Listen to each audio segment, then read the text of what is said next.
When the SuperMotocross World Championship was introduced a few short seasons ago, few predicted that it would make the impact that it did at the scale that it has. Now, entering year 3 of the zMAX postseason, 2 playoffs, and the Las Vegas final, the sport is entering what is being regarded as its strongest phase yet. Competition on track is escalating. The storylines off it are more fast-paced than ever before, and the popularity of the sport is booming as a result.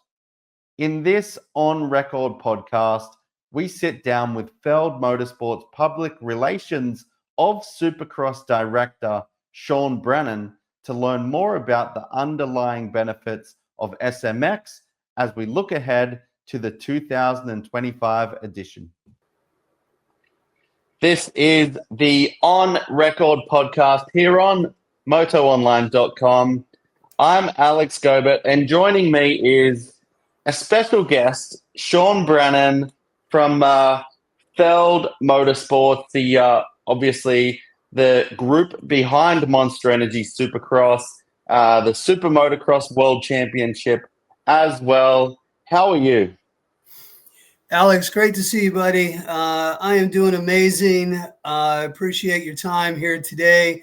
Definitely a little difference in time zones right now, but boy, thank you. It's an interesting time in the sport because when you consider your role in the public relations of Supercross and the sport in general, it's an ever-changing, ever-evolving environment.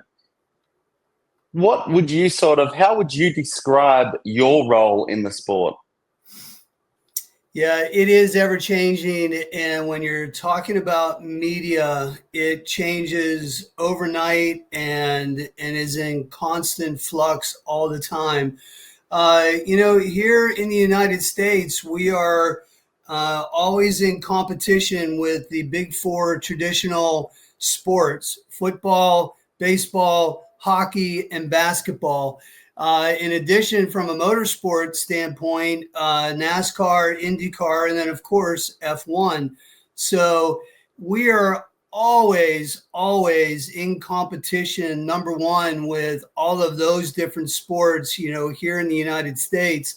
But boy, as you have seen, even with your company, just the ever-changing landscape, not only with local media and, you talk about broadcast and television and things like that, but even written outlets like The Athletic and the New York Times, it is in constant flux right now.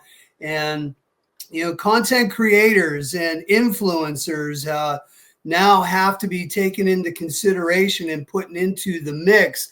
I don't know if you saw it, but ESPN just hired their very first social media content creator. And part of what she brought to the party was a following of 14 million. So even outlets like ESPN are adapting to and changing to, the ever-changing landscape of what we call media. The endemic media in our sport, obviously, very, relatively strong in terms of when you think of motorsport, Supercross, Pro Motocross, the history behind that, the different groups that there are. As you say, though, there is the modern type of media. There's social media, obviously the YouTubers and everything along those lines. So how important is it to, I guess, balance what the messaging is from the industry media, the modern media, and then also the mainstream, because 3 very different elements across them?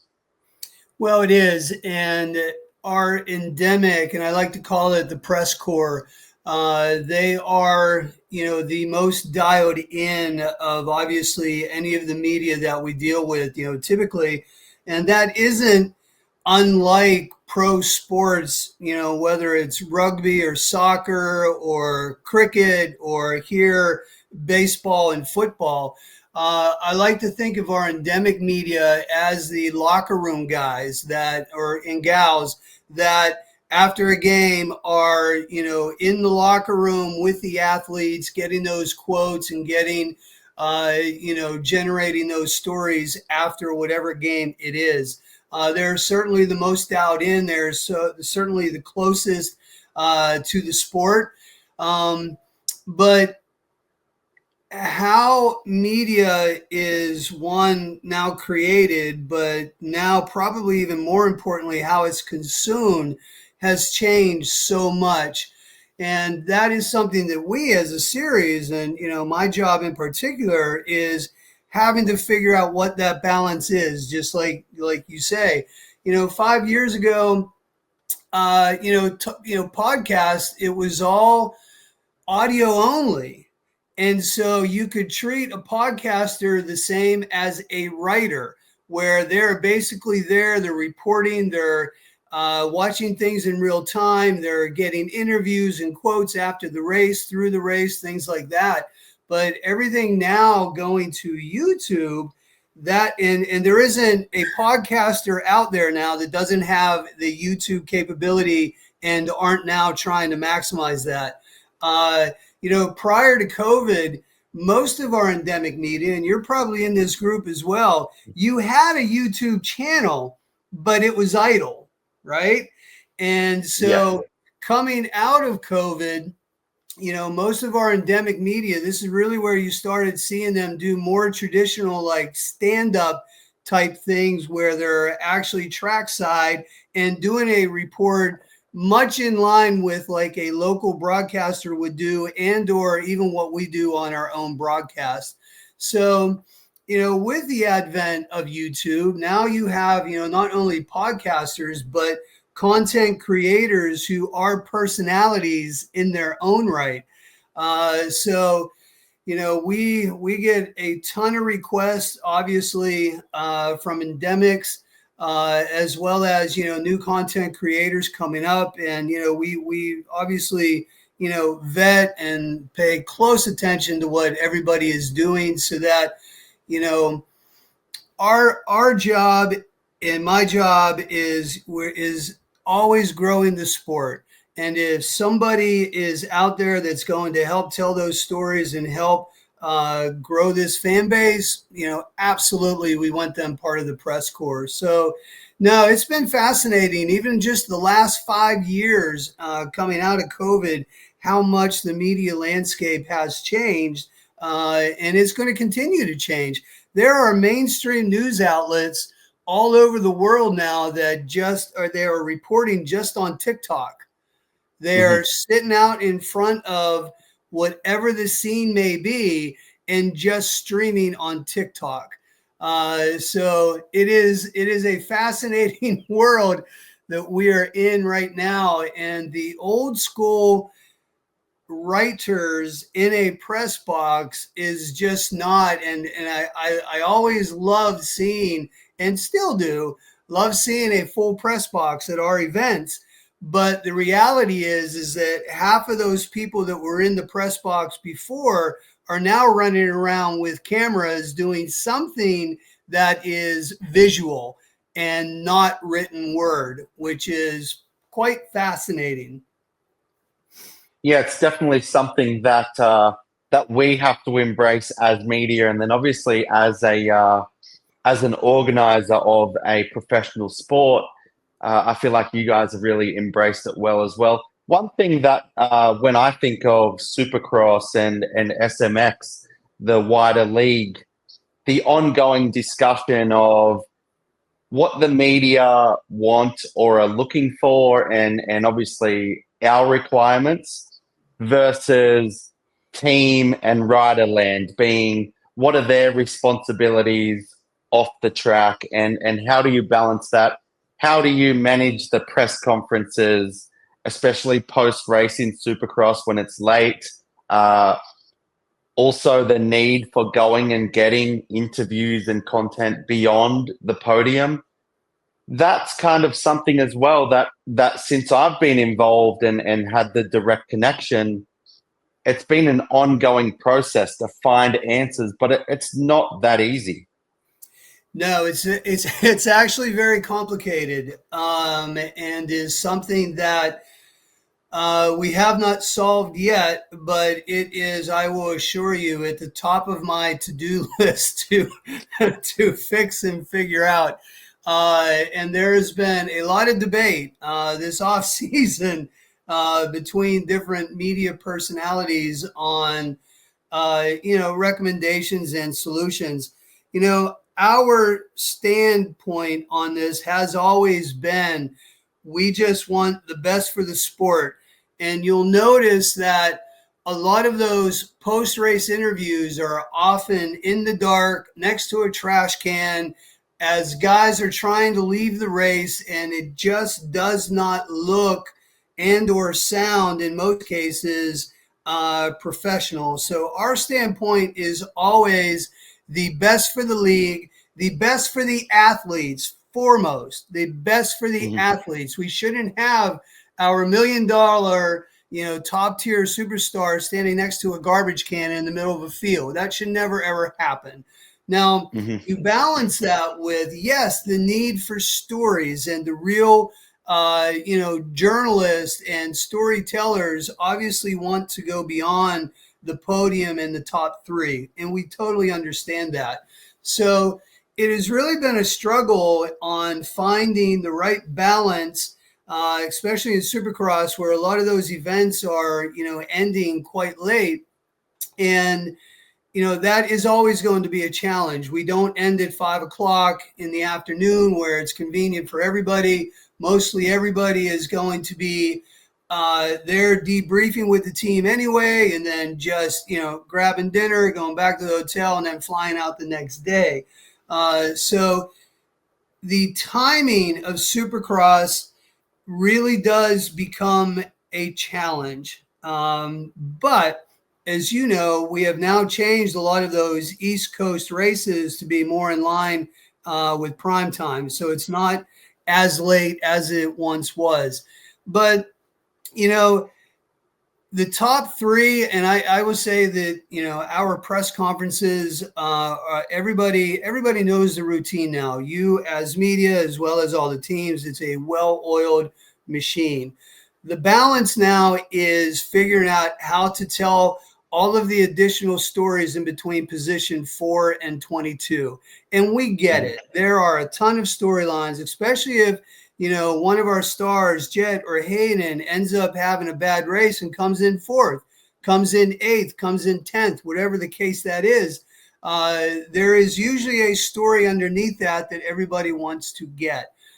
So we certainly do understand that.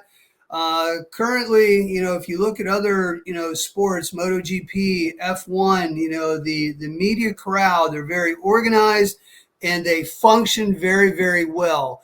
The media that attends those sports understands what the parameters are, and they adhere to it. And it's very strict.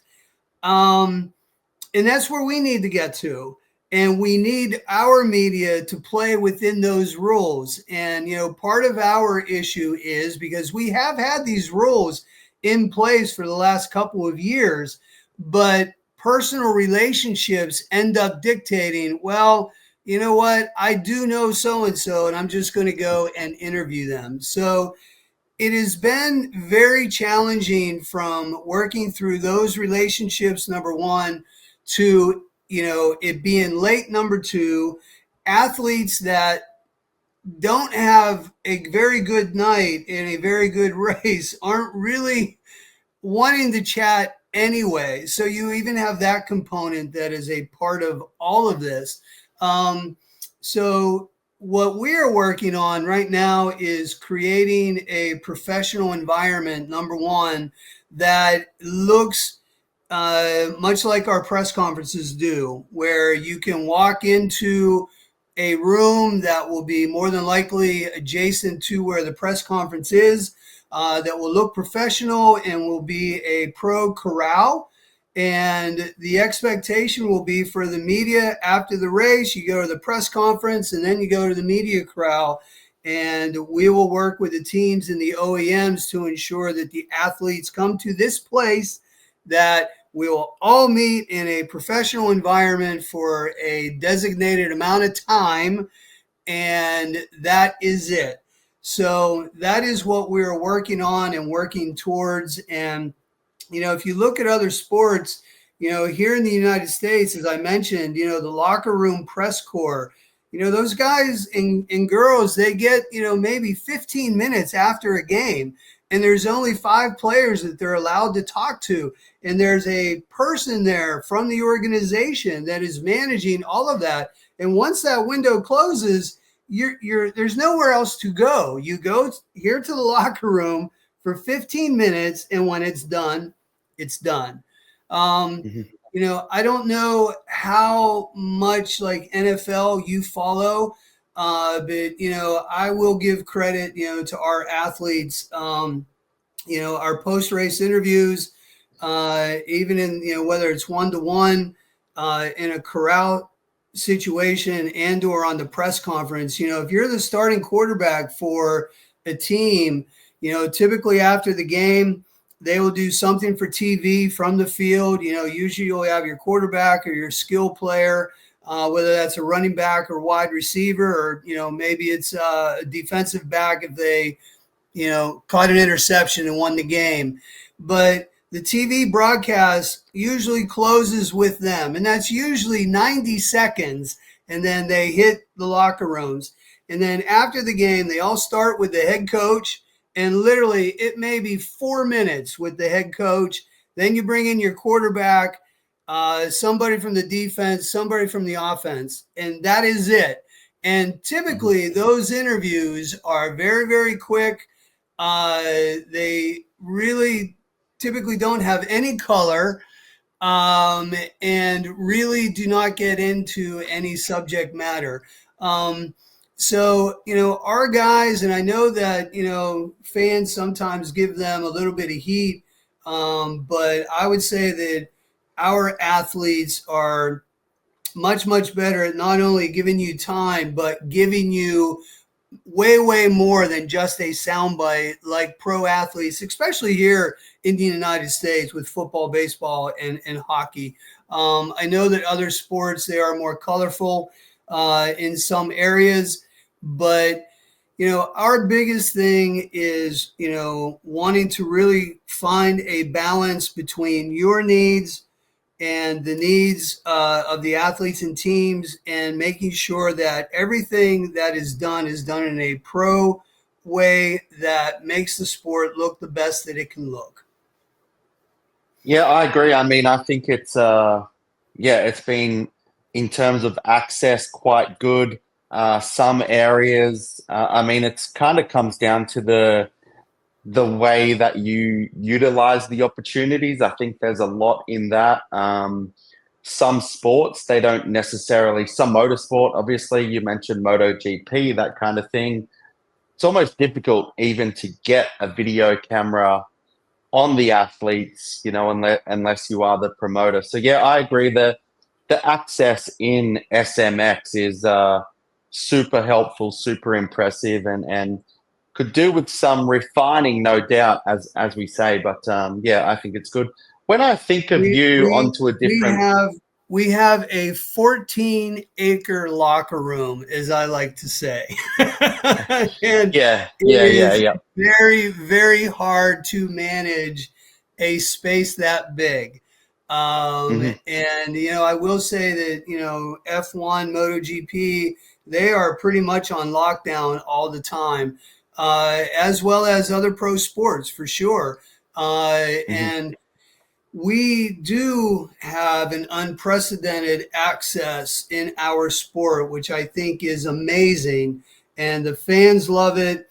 It allows you and our press corps to 100% have an unparalleled access that you don't get in other sports. So we want to absolutely keep that and continue that. but finding a balance in what the sport and the series actually needs as well. Yeah, 100%. I was going to say, as well, since we entered the US, the Love Moto Stop Cancer fundraising initiative. When I think of you and the PR team, it's obviously a very important, special part of what you do in Supercross and SMX, raising money for the St. Jude Children's Research Hospital. What is it about that? Obviously, there's the whole purpose of raising the funds, but that connection, not only through the series but the industry itself, has really developed into a very authentic connection, I guess, is the best way to put it. Tell us more about that from your standpoint, because again, when I think of you, when I think of Joe Weber and the wider Feld team, it's always really, really prioritized. Yes, no, thank you for bringing that up. Our relationship with St. Jude Children's Research Hospital is very, very special. And, we are the only community, if you will, that has our own slogan, Love Moto, Stop Cancer. And country music is the only other entity and community that they have given that freedom of expression, if you will. So love music, stop cancer. So that right there is a testament to our relationship and how strong it is. And not only how strong it is, but how St. Jude and the hospital views our community and how important all the fundraising that we do through SMX and all of our fans really is. But, if you peel it all the way back, this started very, very humbly with Ryan Dungey. Ryan Dungey, as he was entering, the end of his career, the final race in Minneapolis, his home race, he was already a supporter of St. Jude via relationship that Target, who is one of his sponsors. So, he has told this story many, many times, but his grandmother had passed away from cancer. So it was already, pretty much on his heart. Ryan has always been the kind of person that, his legacy off the track is almost more important than everything he did on the track, which is pretty incredible thing to say. But Ryan, once he visited the hospital and really learned everything that St. Jude does, he never looked back.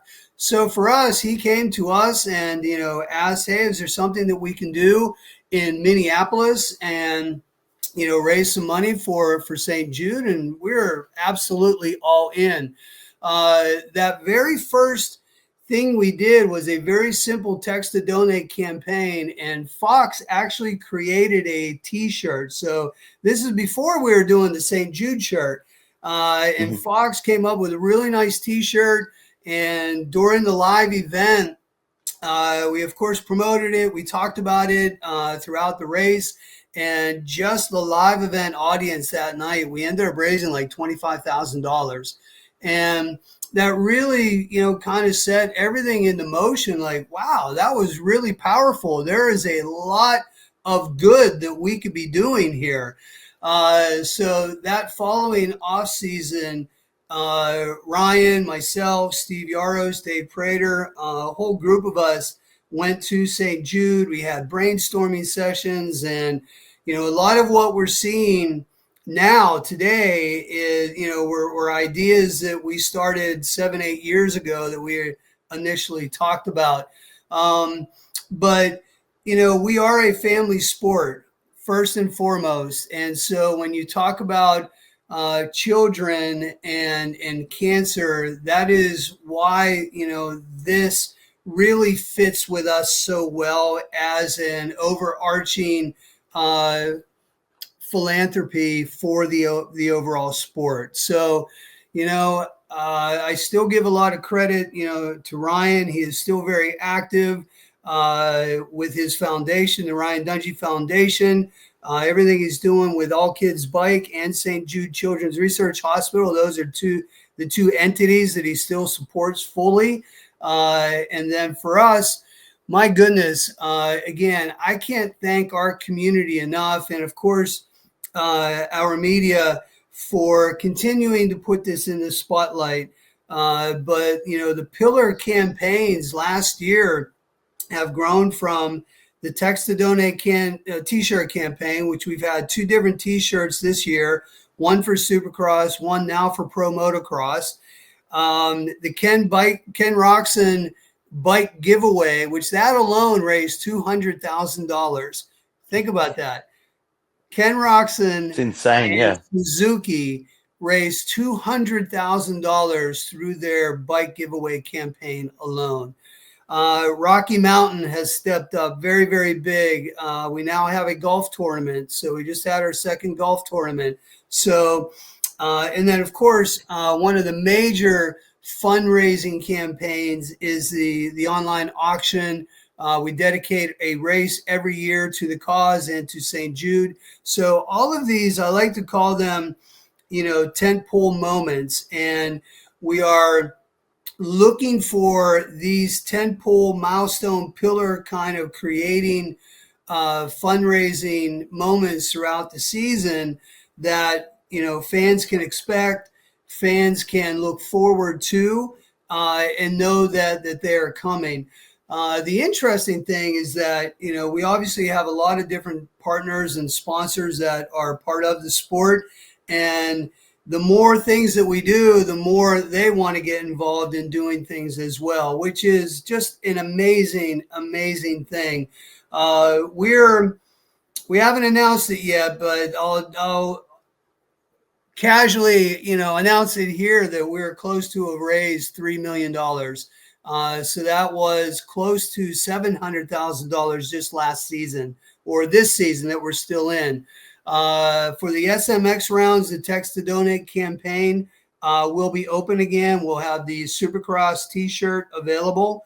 But yeah, probably October, we'll end up announcing what the total funds raised for St. Jude cumulatively are. But we're very, very close to $3 million, which, you look back to 7-8 years ago. I remember when Ryan hit that milestone of raising $1 million. And I remember just being blown away thinking, oh my goodness, Ryan, that is incredible. That's an incredible amount of money, right?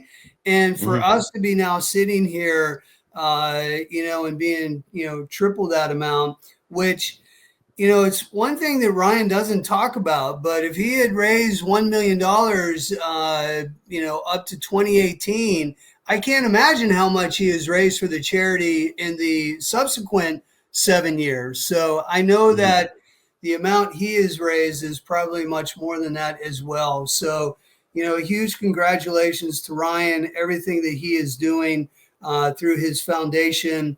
But that is the root of everything that we're doing for zMAX as well.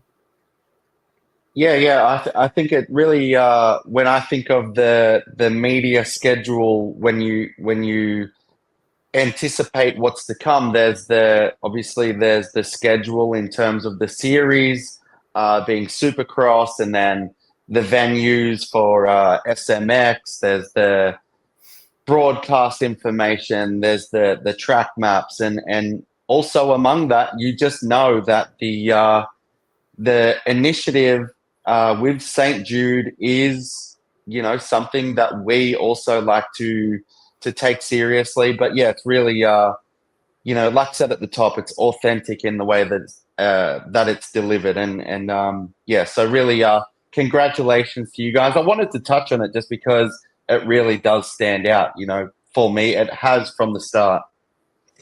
Thank you again. I really appreciate you bringing it up. And for anybody that has children, it's been very interesting on a lot of our athletes as well, that maybe earlier in their career, very willingly have participated and have been a part of St. Jude, but I have seen, and they have told me just how much more important it is after they became parents themselves. So it is something that touches all of us, whether you have had children or not. But there is a different understanding when you start having your own, at what a horrific situation that would be for any family. Yeah, certainly, certainly. Bear with me. I have some statistics here that I've got written down. I've got noted down that you sent them across through PR. But when you think of season 2025, hugely successful from a number of standpoints. Now, the fourth most attended Supercross season in the sport's modern history. So overall, near 830,000 fans attended. FanFest, around 330,000 fans attended that prior to the big show. So fantastic numbers, and again, just another way to signal the sport's growth, the direction it's heading in. And what I take out of this, and there's more to follow, there's 8 of the 10 most streamed races of all time on Peacock. We'll get into this more, but the Super Motocross Video Pass now available in more languages, being English, Spanish, French now for this year too. So accessibility is up globally. And on top of that, you just look at it, statistically speaking, the figures and the milestones speak for themselves. So what makes you guys so transparent with those figures? And I mean, it must be something that you look at as an organization year on year and almost have that sense of being proud about it, but know that the sport's in good hands collectively. It's really, I won't say arrived, because Supercross has been, immensely popular for a long time, but this era is better than ever before, in my opinion. No, you're absolutely right. And thank you for having that all written down right there. No, we are very proud of those numbers. And, when you look at double digit ongoing streaming and broadcast growth, like that is unparalleled. Mm. When you look at, a football game or, rugby or soccer, they will have incremental growth for sure, but they're not seeing double digit year over year. And I think that there's a lot of reasons for that. I think that our Peacock platform, number one, and those streaming numbers that we provide are domestic on Peacock. So when you look at the international via the Super Motocross Video Pass, that is a whole nother number that is out there. And to your point, it is the most accessible sport and the easiest to watch each and every week. But creating the zMAX World Championship Series January through May and having one quality streaming platform like Peacock, it has allowed people that they know it's consistency, it's programming. I like to say that, if you're a football fan here in the United States, on Saturday in the fall, your team, college football, is going to be on. Now, you might have to find where it is, but you 100% know that your team is playing. It's the same with the NFL. It is Sunday, and the game is going to be on. I will have to find out what network, but I know that my team is playing. And, we are still a growing sport. We have been Saturday is race day for a long, long time. But when the two disciplines were split and we had, separate TV packages, uh, combined with the different times in Supercross, January through May, and then the outdoors, being in the summertime and an earlier start time, later ending time, like all of that was inconsistent for most of the history of our sport.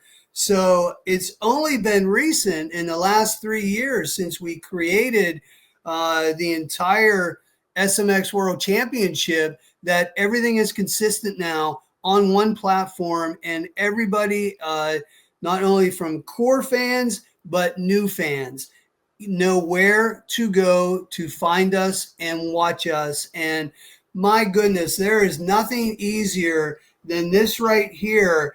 And Saturdays, you're a parent yourself, and are your kids involved in sports? Yeah, a little bit. Yeah, What one? netball. They have Okay. the Stasics, but yeah, netball. But yeah, there's that consistency. There's the everything you're saying is yeah, rings true. Saturdays are a very, very active day if you have family and kids that are involved in sports. So for us to think that our fan base is just sitting at home in front of a television, especially in the summertime at 1 o'clock in the afternoon, there are a portion of our fan base that is, but uh, a lot of people are out and about and catching up on the week because they've worked all week, and or if they have kids involved in different activities, Saturday is the day that everybody is doing all of those things. But you can now be coaching soccer and be watching the Pro Motocross Championship on your phone now. And I have done it. I have been in the middle of Paula, Fox Raceway, High Point, and, I am watching on Peacock because, as you know, sometimes you can't, actually you can't see everything at an outdoor national because those tracks are so big. But the consistency of the streaming platform on Peacock is bar none. It is superior. And then domestically here, Telemundo Deportes, and having our Spanish broadcast here in the United States, again, same thing. You can pull up Facebook, Telemundo Deportes, Facebook, and watch it anywhere here in the United States. And then, of course, globally, the SuperMotocross Video Pass, 3 different languages, English, Spanish, and French.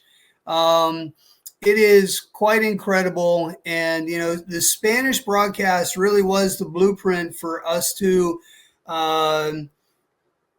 achieve proof of concept, if you will, and, take on another language. French completely made sense.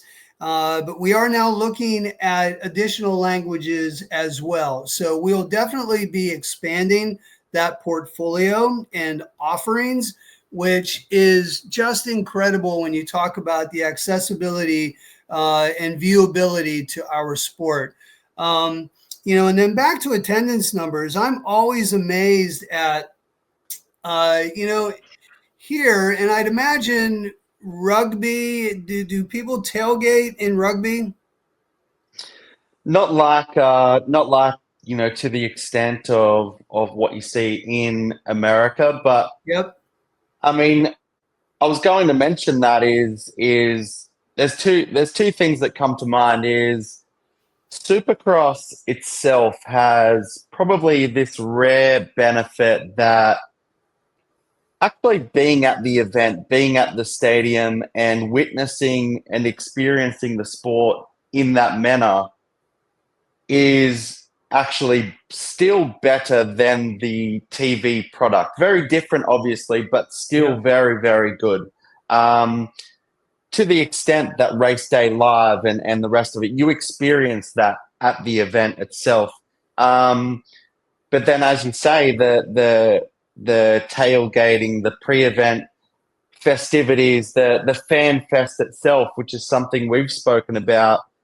How do we explain, especially to international audiences, what is the attraction of attending Supercross? What goes on beyond the gate drop, that kind of thing?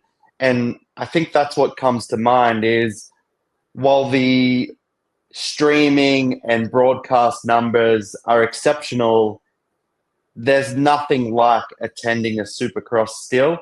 That's from the opening ceremonies to the on track action itself, and I think that is again a real strength that probably speaks to the wider success of the sport.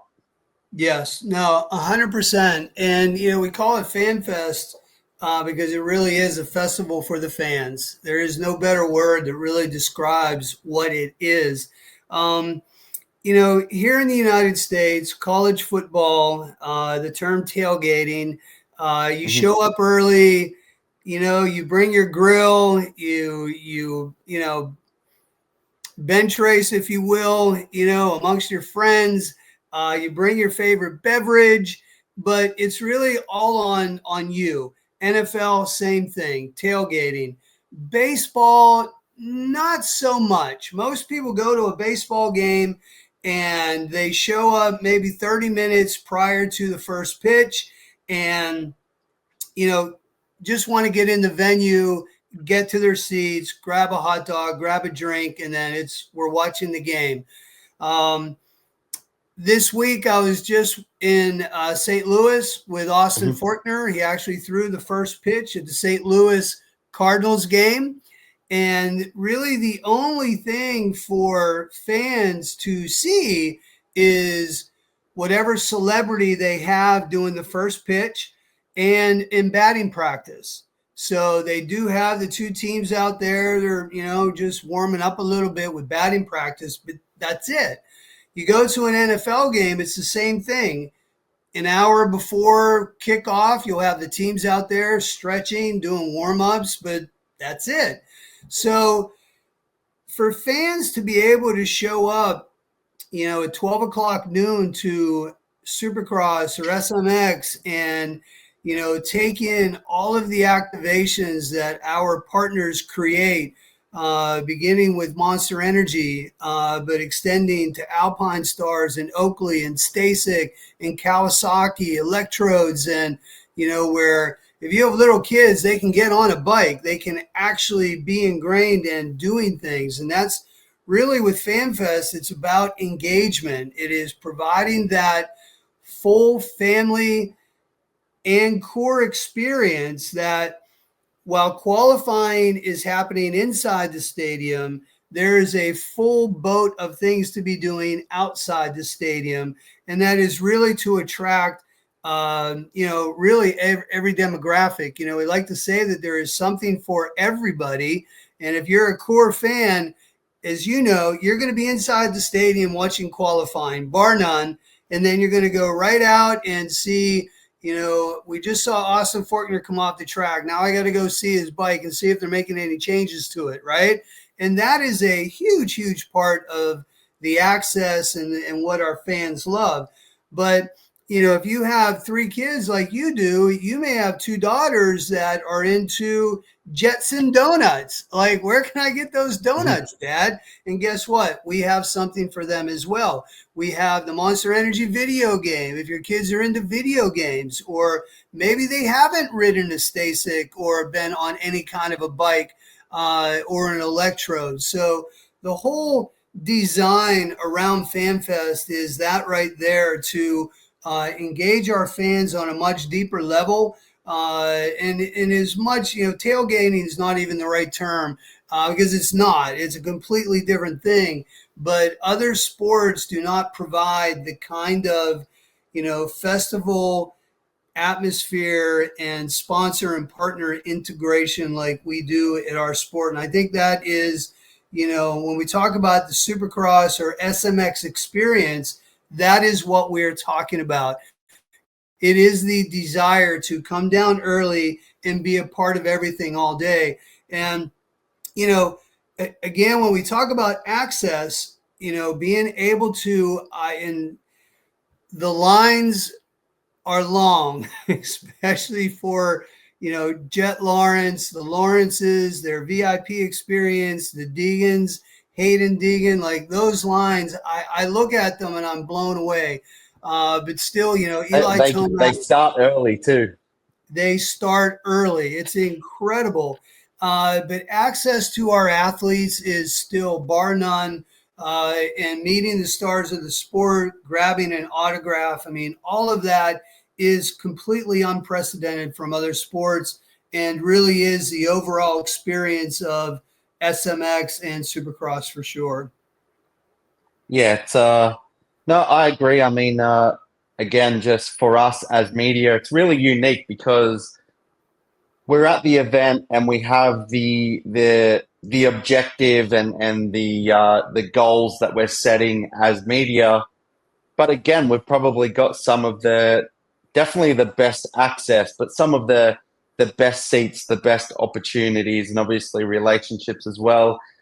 So you get in early, but even we over the years would probably attend maybe 5 Supercrosses, 6 if we're lucky, SMX toward the end of the season, and potentially a pro motocross or 2 in between.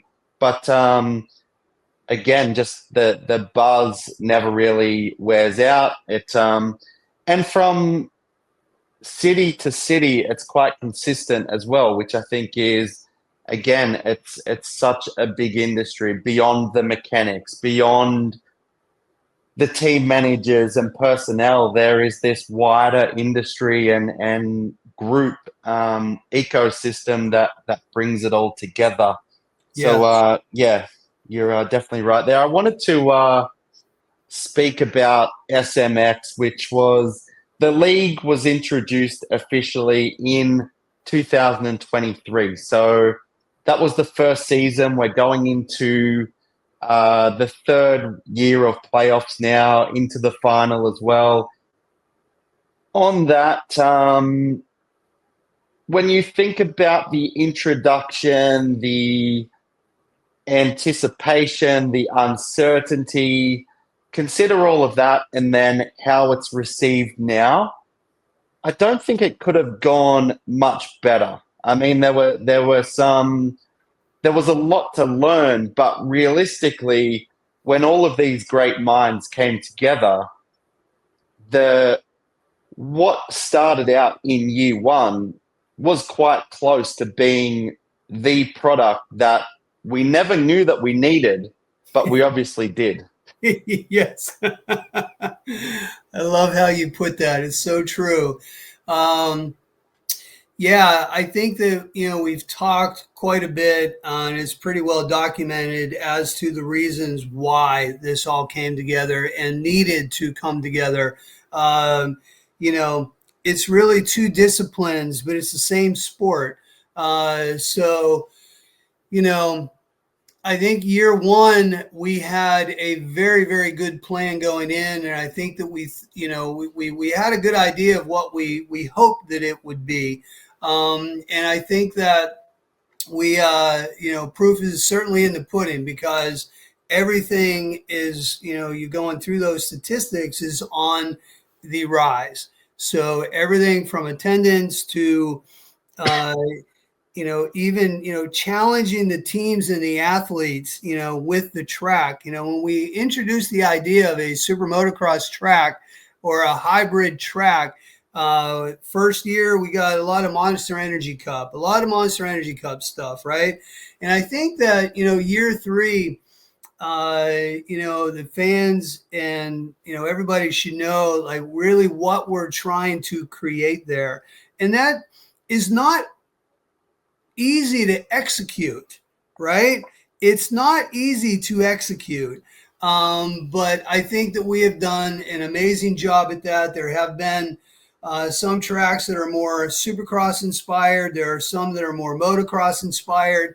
I remember that first year coming into Charlotte, a lot of the athletes either went the motocross direction or they went the Supercross direction, and then they get there, and RJ Hampshire, I think, probably said it best. Like, boy, once I saw that track and did a track walk and realized all of the motocross, all of the motocross that's in this track. Wow, I wasn't expecting all of that. So, and that's going to be the key moving forward. I like to say that, the year one, just being back at the LA Memorial Coliseum was just played such a historical significance in the sport. And there was a lot of buzz around that alone. Not only the series and the playoffs and the postseason and what is that, actually, but just the buzz created by going back to Los Angeles. And then year two, the announcement of going to Las Vegas. I mean, fans have been calling for that ever since we stopped going to Las Vegas. So that, carried a lot of momentum and a lot of buzz, if you will. So, here in year three, St. Louis, I think this year is going to be, the round that really surprises folks. The track in St. Louis, the first 12 rows of stands are all retractable, which we've never done in Supercross because we've never had to do that. And so that is going to give us a very unique floor plan, a lot more floor space in that venue. But the Dome in America Center and the adjacent exhibition hall, they have created and have built an entire another building that is all part of that. So having the ability to go from the Dome and into and using the annex corridor the way that we are is going to be so unique. And then being indoors, we don't have to worry about weather. We know that we have the greatest dirt in the world. And it was funny because I was just with Austin in St. Louis. And again, you talk to any rider that races in our series, it's always about the dirt in St. Louis. They just love that dirt. So I think that's going to create some fantastic racing. That one in particular is going to be more motocross inspired. But everything that we are doing with the zMAX World Championship from a competition standpoint on the track, but also from the fan experience is combining these two sports. Another key part of the strategy is making sure that each one of these races is accessible to our fans. And that is why we'll always have one in the West Coast, one in the middle of the country, and one on the East Coast so that fans can get to them and they're always accessible. But, you have been to them, so you know that from a fan viewing experience, we have places all along the track that fans can view just like they would at an outdoor national. The podium is completely accessible for all of the podium celebrations. Fans are able to get there. And then the tracks by themselves, like we've been talking about, are complete hybrids. And we try to do, the best we can, incorporating the 5 signature elements of pro motocross and supercross. We try and integrate those 5 elements into every track that we design. So, year 3 it has been constant learning and improving. Last year being the first time in Las Vegas, to be honest, there was a lot of fan surveys that we did afterwards where there was things that they weren't happy with, which, us as being a world-class event promoter, we recognized as well. Keep in mind, we had to bring in and build the entire infrastructure, not only the track, but the entire infrastructure we had to build from scratch. So the good news is that was a white canvas and an open palette that we could create. And working with the folks at Las Vegas Motor Speedway, they have been great partners in that and allowing us to do that. But, as successful as that event was last year, we knew that we had to fix some things for this year. So placement of parking, super parking, the traffic flow for fans on how they enter the venue, exit the venue, like all of those types of things have been improved. Parking, is as little as you may think that might be on the checklist. Obviously, to a fan wanting to have an A-level experience, that is a very big deal, right? So we have changed parking. There is not an additional charge with parking, so parking is now included in your ticket for Las Vegas, which I think is going to be very, very well received by the fans. So there's been a lot of upgrades that we have improved for that one in particular. We've changed where the start is going to be. We changed where the VIP inside track is going to be laid out, so that viewing experience is better. And then we're going to have a shuttle. We're going to have shuttles going back to the strip. So if fans want to stay on the strip and not worry about driving, not worry about parking, they will be able to have a shuttle back and forth, as well as a dedicated Uber drop off and pickup as well. So we're really trying to improve upon the things that we know that we missed last year. So you've maybe have been seeing some of those things on our social media channels, but yeah, we're looking to going back to Las Vegas, and hopefully a lot of these changes are going to really help with the fan experience overall. But the racing last year, you were there. We had great racing, and I think that the track design this year is going to be even better. And everything with the point system is designed that nobody is winning this early. So I know there's a lot of debate between, single, double, triple points, but in the 2 years that we have done this, it has come down to that final race, right?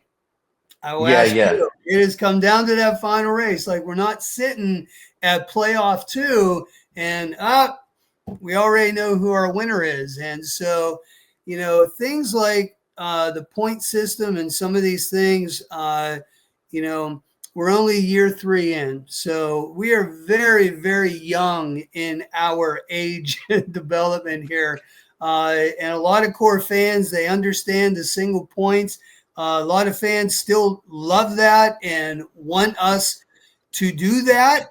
And we're always going to tweak things and try to make them better.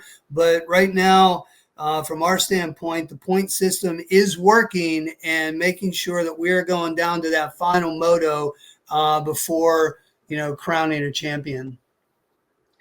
Yeah, and I think that's underlying benefits of the obvious one is, where are you going to be seated? Where are the riders? It adds relevance to results beyond the championships, whether it's Supercross, whether it's the outdoors. Where are people situated when we get into the playoffs? And I think from a standpoint of, you're talking 31 different events. You go through Supercross, and by the time you get to the end of Salt Lake City, the excitement's still there, but you're looking forward to seeing these guys on track in pro motocross. I think that's very common. And then when you get midway to the end of pro motocross, you look forward to what's next. And that was previously, obviously, Anaheim 1 or some off-season stuff. But it would almost finish of, okay, outdoors are over, that's all done. It was almost like a relief, and not in a bad way, just natural. And that's probably from working within the sport as well. But when you think of it now, you get this uplift of what's next. So it starts from Supercross to pro motocross into zMAX and the playoffs. And that short little surge at the end, the 3-event series this year, again, as you mentioned, zMAX Dragway's back in Concord, North Carolina. St. Louis, the Dome at America Center is debuting. And then the strip at Las Vegas. Motor Speedway is back for the second time. A lot of different variables, but it really just gives the sport and SMX as a league that really strong finish that I think counts all the way through the off season, the preseason, and into Anaheim 1 as well. It's a real dynamic that, of course, it was probably considered, but I don't think these underlying benefits were really understood until it's been in play. Yes. No, I would agree with that. And what it creates, and again, like other professional sports, is 12 months of awareness, 12 months of storytelling. To your point, we start in January with Supercross, and you roll right into Pro Motocross, then right into the final postseason. And then 2 weeks later, we're announcing the schedule for 2026. And then every athlete contract, restarts October 1st. So now you have the free agency period, if you will, where all of the athletes are now being, signed, re-signed, with all the different movements within our sport takes place in October. And then you go right into training camp and boot camp and leading back into Anaheim. So like other sports, I think that is the beauty of what we're doing now, is where it really is a 12-month window where there is always something happening within our sport that every other professional sport has had the jump on us for a long time. So again, just being 3 years old, we're still very young in this, but that is, to your point, certainly one of the benefits that we have learned after creating this.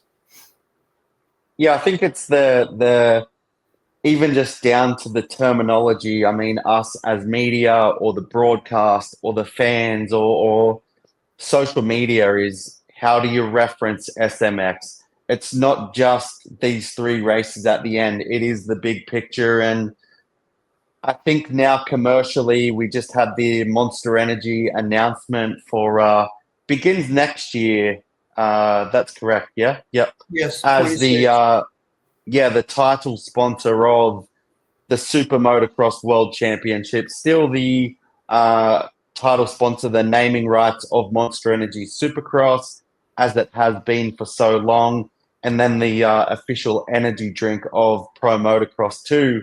But I mean, those commercial incentives, opportunities, making it all make sense. I think that's a really big statement to see Monster Energy, extend its partnership, not just for Supercross, but the big picture. Yes, Monster, they have been an excellent partner with ours for, the past 18 years. And again, they have been earlier adopter of SMX and everything that we were doing. It was only, it's a testament to our relationship and their faith in us as to what this is now becoming. So to your point, 2026, they are the title sponsor of the overall, 31 races, which is a really, really big deal. And that will carry all the way through to all 31 rounds. Yeah, no, it's definitely a big, big deal. How excited are you just when you think to next year, when you think of, obviously there's Cooper Webb, now a 3-time Supercross champion. When you think of Hayden Deegan and his future ahead, you think of the Lawrence brothers and where the sport's at in terms of these athletes and a bunch of potential team changes and rider movements, that kind of thing. It's we don't want to get too far ahead of ourselves, because we do have SMX next, coming up next. But I mean, that, as I guess to your point, there's just so much to look forward to. and it does extend beyond the next race, the next event. It just keeps on going. It really does. And no, I agree with you. You know, everybody wants Hayden Deegan, you know, to race Jet Lawrence tomorrow. And I just keep saying, man, wait, we'll get there. We will get there. There is so many great storylines, you know, prior to that. But yeah, we will get there. But you know, my goodness, SMX Next, there are a lot of up and coming, you know, racers that, you know, are part of that program right now. I think, you know, Cool Davies raced as part of SMX Next last year. And as I was putting together, you know, sort of the invite list for our press conference this year, I kind of went back. But Cole Davies, what an amazing story. Last year, he was part of our SMX Next program. And look at the incredible, you know, rookie year he has had. So, you know, I think that there are always going to be surprises coming, and you know it's so. And our fan base is very good at that, always looking at, you know, who's next and who's coming up. But you know, my goodness, yes, Cooper Webb. Like again, what a surprising storyline! You know, to earn 3 Supercross championships, it's pretty rare and pretty hard to do. So it is. We have so many. We have such a rich field right now, and a deep field, and you know, we say that. It seems like we say that every year, but it is really true. So yeah, I think that there are so many different storylines, but let's not, you know, that day will come. You know, Hayden and Jet will race at some point, but Will happen. Let's enjoy that moment when we get there. But there are a lot of neat experiences we're going to have before that day comes. Yeah, definitely. And as you said, playoff 1, it's right around the corner now. So obviously the injury toll impacted certain stages of pro motocross, but yeah, most of these guys, the big names, are back for this upcoming postseason, and yeah, look forward to it. Appreciate you taking the time as always, and everything that you do. It's yeah, always truly valued on our behalf, and yeah, I think you guys are doing a great job. So appreciate it, Sean.